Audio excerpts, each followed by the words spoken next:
डाएटवर आहात तरी पण तुम्हाला काहीतरी चटपटीत आणि खमंग मस्त खायचं असेल तर ही रेसिपी नक्की ट्राय करून बघा. कमी तेलामध्ये, कमी साहित्यामध्ये हाय प्रोटीन रेसिपी आहे. अगदी झटपट बनते आणि खायलाही तितकीच टेस्टी लागते. चला तर पाहूया. मी छोले घेतलेत. छोल्यामध्ये भरपूर प्रोटीनचं प्रमाण असतं.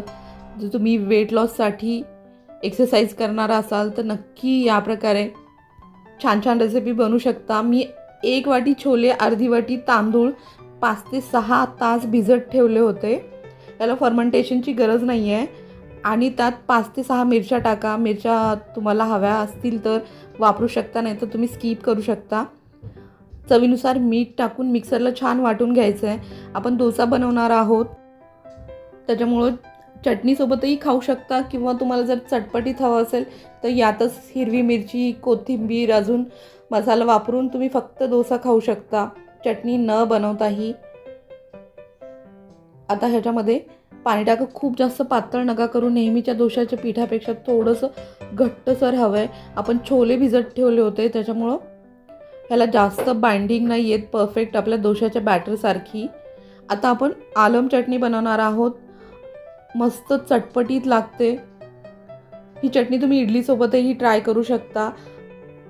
1 चमचा चण्याची डाळ, 1 चमचा उडदाची डाळ आणि 1 चमचा धने घेतले. त्याला छान परतून घ्यायचं आहे आणि थोडेसे अर्धा चमचा जिरं वापरा.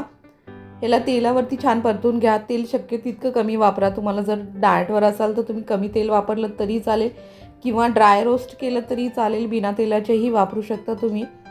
त्यात लाल मिरच्या, लसूण आणि आलं थोडंसं जास्त घाला.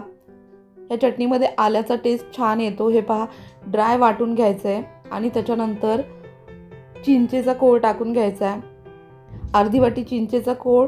जितका आपण चिंचेचा कोळ टाकला त्याचा अर्ध आपल्याला गूळ घ्यायचा आहे आणि परत याला वाटून घ्यायचं आहे. ही चटणी अप्रतिम लागते कुठल्याही भातासोबत किंवा इडलीसोबत, डोशासोबत. आता मी नंतर मीठ घातले, आधी घालायला विसरले होते म्हणून.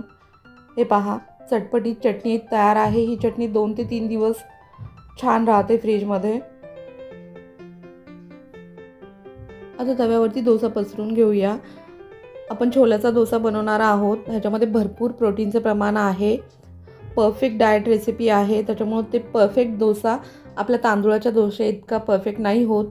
थोडंसं पीठ पातळ करा, कुरकुरीत मस्त असा डोसा तयार होतो. हे पहा, मस्त असा डोसा तयार झालेला आहे. तुम्हाला अशाच डाएटच्या रेसिपी बघायच्या असतील किंवा अजून काही वेगवेगळ्या रेसिपी बघायच्या असतील तर चॅनलला लाईक, शेअर, सबस्क्राईब करायला विसरू नका. थँक्यू.